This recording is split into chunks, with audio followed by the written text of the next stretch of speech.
So hello friends, welcome back to our channel Exam Buddy. Now let's do our assignment Conservation Geography Week 9 Assignment 9. So the first question is according to Malthusian model. So these are the options and now let's check the answer of our first question.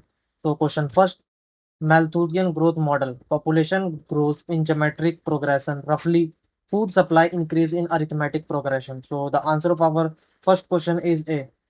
Population grows in geometric progression, food supply increases in arithmetic progression. Now, the second question is which of these is commonly observed during humanizing of nature? So, these are the options environmental determinism, possibilism, neo determinism, stop and go determinism. So, let's check the answer of our second question. So, question second, possibilism, the phenomenon of humans changing the environment and thus humanizing nature, which begins to have the imprints of human endeavor. So the answer of our second question is B, possibilism.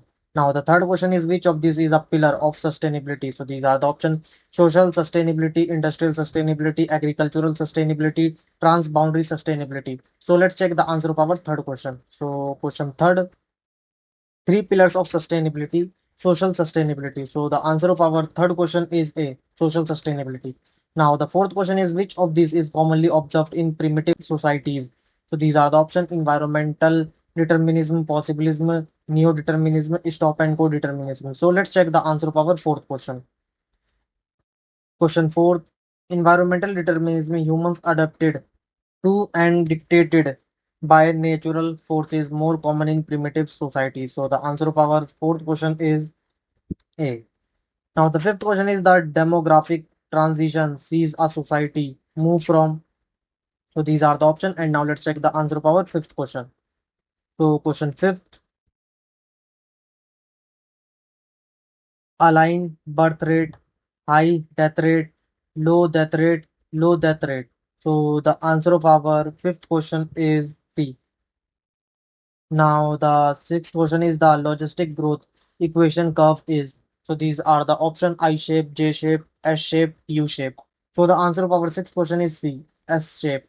Now the seventh question is which of these is a preventive check according to Malthus. So these are the option for foresight, wise, misery, flood. So let's check the answer of our seventh question.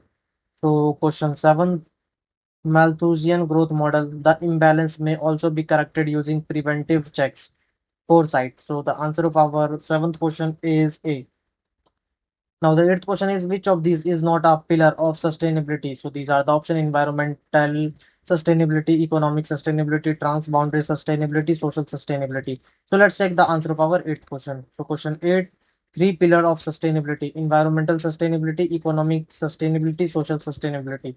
So the answer of our eighth question is C, transboundary sustainability. Now, the ninth question is the book and essay on the principle of population was written by. So, these are the options: Darwin, Malthus, Spencer, Owens. So, let's check the answer of our ninth question. So, question 9, Thomas Robert Malthus, 1798 book and essay on the principle of population. So, the answer of our ninth question is B, Malthus. Now, the 10th question is which of these is a positive check according to Malthus? So, these are the options: late marriage, war, celibacy, moral restraint. So let's check the answer of our 10th question. So question 10, Malthus growth model. This imbalance is corrected by positive checks, war. So the answer of our 10th question is B, war. Now submit your answer. Thank you friends for watching our video.